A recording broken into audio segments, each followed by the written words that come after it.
அஸ்ஸலாமு அலைக்கும். மார்னிங் என்னோட க்ளீனிங் ரொட்டீனை தான் பார்க்க போகிறோம். பழைய வீடியோ மாதிரி ரொம்ப லென்த்தாக இருக்காது. என்னோட க்ளீனிங்கை வந்து ரொம்ப சிம்பிளாகவும் ரொம்ப ஈஸியாகவும் ஆக்கிக்கிட்டேன். அதில் கூட நிறைய டிப்ஸ் உங்கள் கூட ஷேர் பண்ணியிருக்கேன். வீடியோ கண்டிப்பாக யூஸ்ஃபுல்லாகவும் இன்ட்ரெஸ்டிங்காகவும் இருக்கும். வீடியோ மிஸ் பண்ணிடாமல் லாஸ்ட் வரை பாருங்கள். இப்போ வாங்க வீடியோக்குள்ளே போய் பார்க்கலாம்.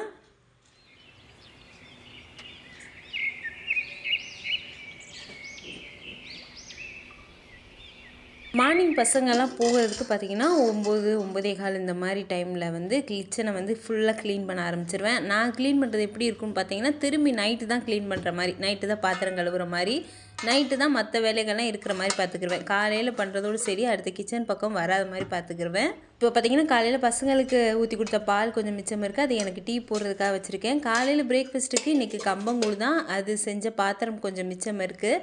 ஃபஸ்ட்டு அடுப்பு மேடை கொஞ்சம் கசகசன்னு இருக்கும். இதில் ஃபஸ்ட்டு நம்ம பாத்திரம் கழுவுறதை மட்டும் சிங்கில் போட்டோம் அப்படின்னா பாதி ஃப்ரீ ஆயிரும். காலையில் வந்து அப்படியே நான் வந்து கிச்சனை காமிச்சிருக்கேன், பசங்க ஸ்கூலுக்கு போகணுன்னே எப்படி இருக்கும்னு சொல்லிவிட்டு. அதனால் எதையுமே எடுத்து வைக்காமல் அப்படியே தான் இருக்குது. அதனால் பார்த்திங்கன்னா அவங்களுக்கு போட்ட நாட்டு சர்க்கரை பாக்ஸு, நெய் வந்து சாதத்தில் மிக்ஸ் பண்ணது எல்லாமே அப்படி இப்படியே இருக்குது. அதெல்லாம் எடுத்து வச்சுக்கிறேன். ஃபஸ்ட்டு அதே மாதிரி கொஞ்சம் கொஞ்சமாக அந்த பாத்திரம் கழுவுற பாத்திரத்தையும் சிங்கில் போட்டுக்கிறேன். இதில் பார்த்திங்கன்னா சமைச்ச பாத்திரங்கள் எல்லாத்தையுமே சின்ன சின்ன பாத்திரங்களுக்கு எல்லோரும் மாற்றுவாங்க. நான் அந்த மாதிரி எல்லாத்தையுமே வந்து சின்ன பாத்திரத்துக்கு மாற்ற மாட்டேன். ஏன்னா சூடு பண்ணணும் திருப்பி மத்தியானம் சாப்பிட்றதுக்கு. அதனால் பார்த்திங்கன்னா சின்னதை மட்டும் கொஞ்சம் சூடு பண்ணாமல் நம்ம சாப்பிட்றத மட்டும் சின்ன பாக்ஸில் வச்சுட்டு மற்றதெல்லாம் பார்த்திங்கன்னா அதே கடையில் வச்சுருவேன். இப்போ வந்து வெண்டைக்காய் பொரிச்ச அதே கடையிலே வந்து கீரையும் பொரிச்சனால வெண்டைக்காவை மாற்றி வச்சுட்டு கீரையை வந்து பொரிச்சிருக்கிறேன். இல்லாட்டினா அதை மாற்றிருக்க மாட்டேன். இப்போ சிக்கனை வந்து மத்தியானம் சூடு பண்ணும். இதனால் இதை வந்து சின்ன பாத்திரத்துக்கு மாற்றாமல் அதே கடையிலே நான் வைக்க போகிறேன். திருப்பி சூடு பண்ணுறதுக்கு நம்ம பாத்திரம் எடுக்கணும். அதனால் பாத்திரம் அதிகமாக சேருன்றனால இந்த மாதிரி நான் வந்து மாற்றாமல் வச்சுருக்கிறேன். இது பார்த்திங்கன்னா அதிகமாக பாத்திரம் சேராமையும் நம்மளுக்கு இருக்கும். அதே மாதிரி சூடு பண்ணுறதுக்கும் நம்மளுக்கு வசதியாக இருக்கும். அது போக பார்த்திங்கன்னா இதில் பாத்திரம்லாம் இப்போ கழுவி வச்சுருக்கிறது பார்த்திங்கன்னா லேசாக யூஸ் பண்ணது, ரொம்ப அழுக்காகாமல். இந்த கீரை கட் பண்ணது, கீரை அலசின கடாய் இதெல்லாம் பார்த்திங்கன்னா ரொம்ப அழுக்காகலை. அதனால் கையோடு அலசிட்டு வச்சுட்டேன். ரொம்ப பாத்திரம் எல்லாத்தையுமே போட்டுகிட்டே இருந்தேன் அப்படின்னா சிங்க் ஃபுல்லாயிரும். அதனால் பார்த்திங்கன்னா லைட்டாக அலசிட்டு வச்சுருக்கிறேன். அதை வந்து எடுத்து வைக்கணும். இப்போ வந்து ஒன் சைடு ஃபுல்லாமே க்ளீன் பண்ணி வச்சுட்டு அதுக்கப்புறம் இன்னொரு சைடு நம்ம க்ளீன் பண்ணலாம். கீரை வந்து பசங்களுக்கு கொடுத்து விட்டாச்சு. கீரை எனக்கும் ஹஸ்பண்டுக்கான கீரை மட்டும்தான் இருக்குது. இதை வந்து சூடு பண்ண மாட்டேன். அப்படியே வந்து சின்ன பாத்திரத்துக்கு மாற்றி அப்படியே வச்சிடுறேன்.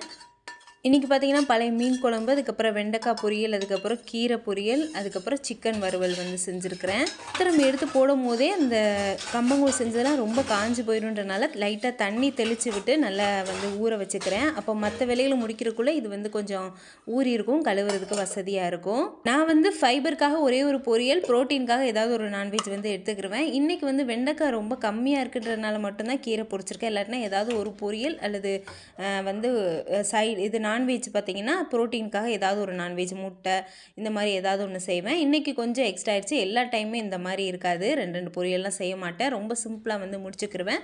இப்போ வந்து இண்டக்ஷன் அடுப்பு, அதுக்கப்புறம் மிக்சிலாம் ரொம்ப அழுக்காகலை. அதனால் பார்த்திங்கன்னா அதையுமே தேய்ச்சி வந்து கழுவாமல் நான் வந்து அதில் வந்து லைட்டாக வந்து டஸ்ட்டை மட்டும் தட்டி விட்டுட்டு அதில் வந்து இந்த பால் பாத்திரத்தை வச்சுக்கிறேன்.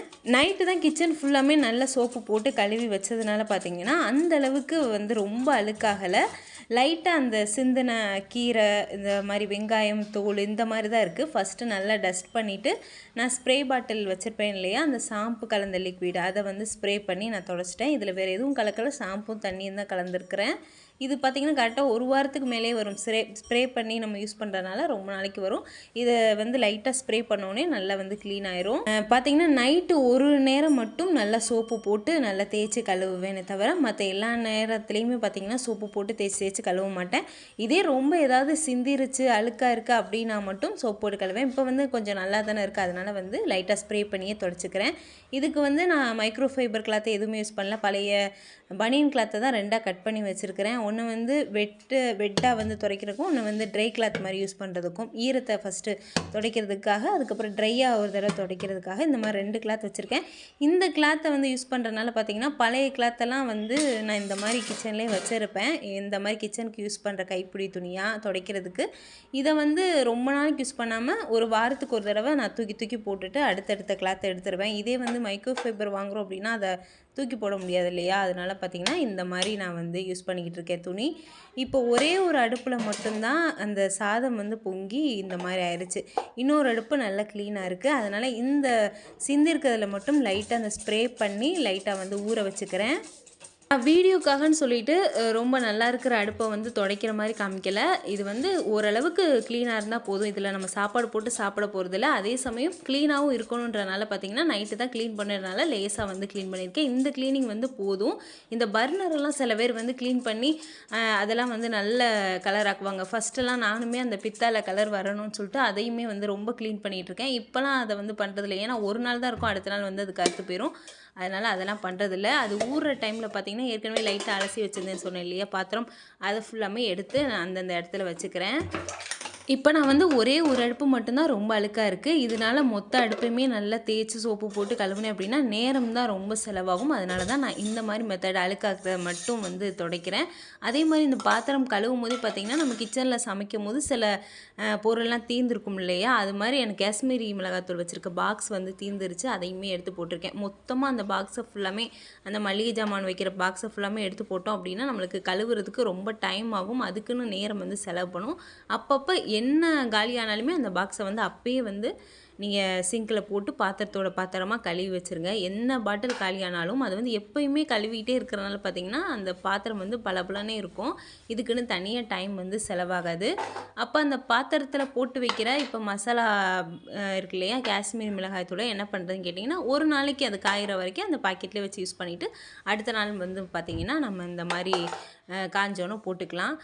துடைக்கும் போது பார்த்திங்கன்னா பின்னாடியுமே வந்து நல்லா தொடச்சி விட்டுக்கோங்க. அப்போ க்ளீனாக இருக்கும். இந்த மாதிரி 2 தடவை தொடச்சேன். இந்த மாதிரி பாருங்கள் அடுப்பு ஃபுல்லாமே க்ளீன் ஆயிடுச்சு. அதே மாதிரி கீழேயுமே இதே ஸ்ப்ரேயை வச்சு நான் தொடச்சிக்கிறேன். ஃபஸ்ட்டு டஸ்ட்டை தள்ளி விட்டுட்டு அதுக்கப்புறம் இந்த ஸ்ப்ரேயை வச்சு ஸ்ப்ரே பண்ணி துடைக்கிறேன். அவ்வளோதான். பசங்க போனோன்னே பார்த்தீங்கன்னா ரொம்ப டயர்டாக இருக்கும். காலையில் பிரேக்ஃபாஸ்ட்டு லஞ்சு ரெண்டுமே ஒரே டைமில் செய்கிறனால அப்படியே போய் ரெஸ்ட் எடுத்துருவேன். இப்போ கொஞ்ச நாளாக பார்த்தீங்கன்னா எல்லா வேலையுமே முடிச்சு வச்சுட்டு அதுக்கப்புறம் வந்து ரெஸ்ட் எடுக்கிறது. அதனால் பார்த்தீங்கன்னா நல்லாவே இருக்குது. இல்லாட்டினா மைண்டில் ஒன்று சொல்லிகிட்டே இருக்கும், பாத்திரம் இருக்குதுன்னு சைலண்ட்டாக மைண்ட் வந்து சொல்லிகிட்டே இருக்கும். அதனால் எல்லா வேலையும் முடிச்சு வச்சுட்டு போயிட்டோம் அப்படின்னு பார்த்தீங்கன்னா ஈவினிங் வந்து நான் வந்து டீ போடுறதுக்கு தான் வருவேன். மத்தியானம் இன்றைக்கி வந்து சாதம் மட்டும் சூடாக வடிக்கலான்னு சொல்லிகிட்டே இருக்கேன். அதனால் எங்களுக்கு மட்டும் சாதம் வடிக்கலை, பசங்களுக்கு மட்டும் வடித்து கொடுத்துருவேன். சில டைம் எங்களுக்குமே சேர்த்தே வடிச்சிருவேன் மேக்ஸிமம். இன்றைக்கி வந்து பார்த்திங்கன்னா ஹஸ்பண்டுக்கு வந்து வீட்டுக்கு வர நல்ல சாப்பாடுக்கு நான் வந்து சூடாக வந்து வடிச்சிக்கலான்னு சொல்லிட்டு சாதம் மட்டும் வடிக்கலை, மற்றபடி எல்லாமே செஞ்சாச்சு. அதுக்கப்புறம் நம்மளுக்கு எடுக்கிறதுக்கு வசதியாக இருக்கணும். கவுண்டர் டாப்பில் இந்த சுகர், காஃபி தூள், புளி அதுக்கப்புறம் டீ தூள், உப்பு இதெல்லாம் வந்து வச்சுருப்போம். அதையுமே வந்து இந்த மாதிரி துடைக்கும் போது நம்மளுக்கு சமைக்கும் போது அழுக்காயிரும். அதையுமே வந்து தொடச்சி வைக்கிற மாதிரி இருக்கும். முடிஞ்ச அளவுக்கு மினிமலாக அந்த கவுண்டர் டாப்பில் வச்சுக்கோங்க. நான் மேக்ஸிமம் கவுண்டர் டாப்பில் வைக்க மாட்டேன். உங்களுக்கு சப்போஸ் கவுண்டர் டாப் பெருசாக இருக்குது, வைக்கணும் ஆசையாக இருந்தால் மினிமலாக வச்சுக்கோங்க. அப்படியே எடுக்கிறதுக்கு வசதியாக இருக்கணும் அப்படின்னா என்னைய மாதிரி ஆணி அடித்து அந்த செவத்தில் கை கேட்டுற மாதிரி அடுப்புக்கு பக்கத்துலேயே கூட வச்சுக்கலாம். இந்த மாதிரி வைக்கும்போது நம்ம அதையுமே தேய்ச்சி நம்ம கழுவணும்னு ஒவ்வொரு தடவை கவுண்டர் டாப் கழுவும் போது நம்ம அதையுமே வந்து க்ளீன் பண்ணணும் தேவைப்படாது இல்லையா. அதனால் கவுண்டர் டாப்பில் எந்த அளவுக்கு மினிமலாக வச்சுக்கிறோமோ அதே அளவுக்கு பார்த்திங்கன்னா அடுப்புக்கு கீழேயுமே கவுண்டர் டாப்புக்கு கீழேயுமே பார்த்திங்கன்னா மினிமலாக வச்சுக்கிட்டோம் அப்படின்னா அந்த இடத்துல ஏதாவது சிந்திருச்சுன்னா அங்கேயுமே அழுக்காகும் இல்லையா. அதனால் இந்த ஓப்பன் கிச்சன்லலாம் இருந்துச்சு அப்படின்னு நான் மாடல் கிச்சன்லாம் பார்த்திங்கன்னா கண்டிப்பாக அந்த இடத்துலலாம் வந்து கொஞ்சம் ஃப்ரீயாகவே வச்சுக்கோங்க. ரொம்ப ஈஸியாக இருக்கும் க்ளீன் பண்ணும்போது, அதனால் சொல்கிறேன். இப்போ பார்த்திங்கன்னா வந்து பாத்திரம் கழுவ ஸ்டார்ட் பண்ணியாச்சு. அவ்வளோதான், பாத்திரம் கழுவிட்டோம் அப்படின்னா பாதி வேலை முடிஞ்சிருச்சு. இப்போ வந்து க்ளீன் பண்ணுறதுக்கு கரெக்டாக ஒரு 1/4 மணி நேரத்துக்குள்ளே வந்து எல்லா க்ளீனிங் முடிஞ்சிருச்சு. பாத்திரமே பார்த்திங்கன்னா ரொம்ப இந்த தடவை கம்மி தான். ஏன்னா நான் அப்பப்போ அலசி வச்சுட்டேன்றனால.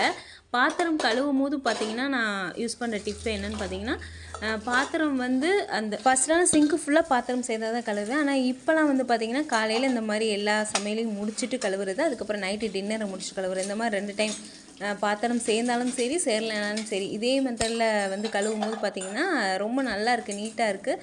நம்ம கழுவி ஆகணும்னு சொல்லிட்டு கழுவிடலாம்.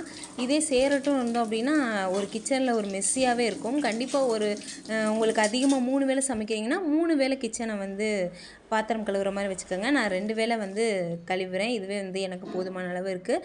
அதே மாதிரி காலையில் பாத்திரம் கழுவும் போதும் நைட்டு பாத்திரம் கழுவும் போதும் மறக்காமல் சிங்கையும் சேர்த்து கழுவிட்டோம் அப்படின்னா நல்லா பளிச்சுன்னு இருக்கும். அவ்வளோதான். அப்போ பார்த்திங்கன்னா ஒரு 1/4 மணி நேரத்தில் ரொம்ப மினிமலாக முடிஞ்சிருச்சு. இதே வந்து பார்த்திங்கன்னா இப்போ கவுண்டர் டாப்பில் நிறைய திங்ஸ் வச்சு கவுண்டர் டாப்பில் இருக்க எல்லா திங்ஸையுமே நம்ம தொடச்சி வச்சுட்டு அதுக்கப்புறம் அழுக்கான இடம் அழுக்காகாத இடம் எல்லாத்தையுமே போட்டு சோப்பு போட்டு தேய்ச்சி கழுவணும் அப்படின்னு பார்த்திங்கன்னா கண்டிப்பாக ஒரு 2 மணி நேரத்துக்கு மேலேயே ஆகும். அதனால தான் இந்த மாதிரி மினிமலாக நீங்கள் வந்து க்ளீனிங்கை வச்சுக்கோங்க அப்படின்னு சொல்கிறேன். ரொம்ப அதிக நேரம் க்ளீன் பண்ணணும் அப்படின்றத தான் நம்ம தள்ளி தள்ளி போடுவோம். நாளைக்கு பண்ணிக்கலாம், இல்லை சாயங்காலம் பண்ணிக்கலாம் அப்படின்னு சொல்லிட்டு தள்ளி தள்ளி போடுவோம். ரொம்ப மினிமலாக கம்மியாக வச்சுக்கும் போது பார்த்திங்கன்னா நம்ம ஸ்பீடாக வந்து 10 நிமிஷம் தானே, 1/4 மணி நேரம் தானே, இந்த க்ளீனிங்கை முடிச்சுட்டு வந்து உட்காந்துடலாம், ரெஸ்ட் எடுக்கலாம்னு சொல்லிட்டு நம்ம சிம்பிளாக வந்து க்ளீனிங்கை வந்து முடிச்சுக்கிருவோம். அதனால் பார்த்திங்கன்னா குறைஞ்சபட்சம் சாமானை வச்சு குறைஞ்சபட்சத்தில் க்ளீனிங்கை வந்து முடிச்சிருங்க. இப்போ வந்து எல்லா க்ளீனிங்குமே முடிச்சுட்டு நான் இப்போ எனக்காக டீ போட்டு குடிக்க போகிறேன். அவ்வளோ ரிலாக்ஸாக இருக்கும். நம்மளுக்கு வேலை எல்லாமே முடிஞ்சிருச்சு அப்படின்னு சொல்லிட்டு. இதே நம்ம வேலை எல்லாமே வச்சுட்டு நம்ம போய் ரெஸ்ட் எடுத்தோம் அப்படி க்ளீன் பண்ணோம்னா இந்த அளவுக்கு ரிலாக்ஸாக இருக்குமான்னு சொல்ல முடியாது. கண்டிப்பாக எல்லா வேலையும் முடிச்சுட்டு அதுக்கப்புறம் நீங்கள் வந்து ரெஸ்ட் எடுத்தீங்க அப்படின்னா ரொம்ப ஃப்ரீயாக இருக்கும். ஃபஸ்ட்டெல்லாம் பசங்க போனோடனே நான் வந்து கொஞ்சம் டயர்டாக இருக்குன்னு உட்காந்துருவேன். ஆனால் இப்போ வந்து எல்லா வேலையும் முடிச்சுட்டு அதுக்கப்புறம் ரெஸ்ட் எடுக்கிறது இந்த மாதிரி பண்ணும்போது ரொம்ப சூப்பராக இருக்குது. அதே மாதிரி எனக்கான ஸ்பெஷல் டீ நல்லா எனக்கு பிடிச்ச மாதிரி திக்காக ஸ்ட்ராங்காக ஏலக்காய் போட்டு குடிக்கும் போது அவ்வளோ ரிலாக்ஸாக இருக்கும். இது எவ்வளோ தான் நம்ம விதவிதமாக சமைச்சாலும் வெளியில் போய் சாப்பிட்டாலும் இந்த சுகம் வராது. வீடே அமைதியாக இருக்குமா, அப்போ நம்மளுக்கான காஃபியோ அல்லது டீயோ போட்டு உட்காந்து குடிக்கும்போது அவ்வளோ ரிலாக்ஸாக இருக்கும். கண்டிப்பாக இதில் சொல்லி இந்த டிப்ஸ் எல்லாம் ஃபாலோ பண்ணி உங்கள் க்ளீனிங்கையும் மினிமலாக வச்சுக்கோங்க. இதே மாதிரி நிறைய யூஸ்ஃபுல் வீடியோஸ் நம்ம சேனலில் நிறைய வரப்போகுது. எல்லாத்தையும் மிஸ் பண்ணாமல் பார்த்துட்டே இருக்கணும்னா யாசின் அனுஃப் சேனலை சப்ஸ்கிரைப் பண்ணுங்கள். நான் போகிற ஒவ்வொரு வீடியோவும் உங்கள் மொபைலுக்கே தேடி வந்துடும்.